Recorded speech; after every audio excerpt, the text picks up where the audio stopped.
I'm going. Here. She ran out of lies and became the Colin Farrell of a Broadway smash. Her perpetual elegance was the film reel in my eyes, the one where inner beauty always wins in the end. But now I've got an unemployed Colin Farrell at my door, screaming at me to open up an already recycled calendar, the one that had spaghetti sauce and the Red Hot Chili Peppers as the band for February rolled around, and the edges dipped in the far echoes of my heart, collapsing into, "You absolutely just killed me back there."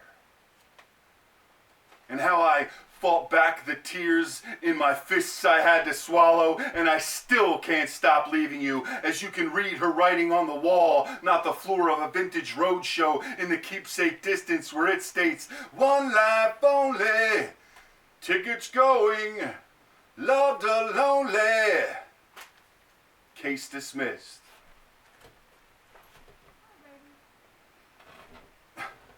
Let me see you strip down to the bone.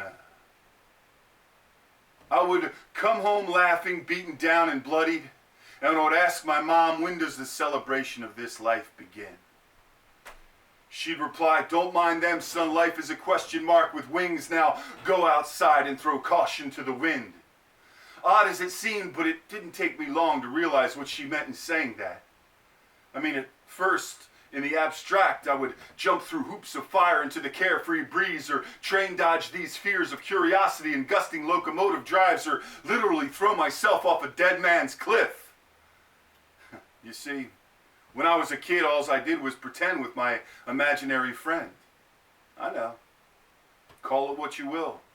Mom and Dad's ignorance to my well-being, or misfitting the in-sync ladder, deciding not to climb the infinite caste system, click steps of social acceptance. The judge and jury was never even out. At the age of through with this, I packed up, closed down, and without a doubt sold my soul to a year-round reproduction retrofit theater of a one-act play, of a Dos Soles Circus do Soleil, that never ever took a second off and was always sold out. This all began in the winter of Forever Changed, where my mother and I could only stare in shock at it lying motionless upon her bedroom floor, like if the Holy Grail had just exploded and then melted before us. I would have spoken, flinched, screamed, or run as my heart jumped out of my throat, stunned and frozen, to see why in the hell it wasn't working, and why in the world everyone in the room had stopped breathing. My mother and I haven't even blinked about it since. I mean, what would I say even if I could? But that was the last day my heart cried, because this was now up to me to keep alive.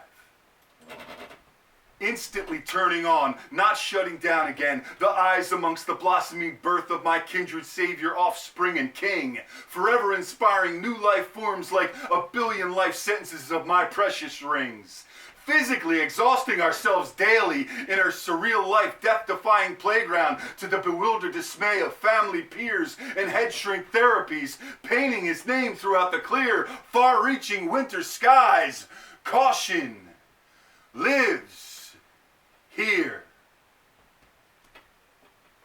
Spiting my life for our amusement?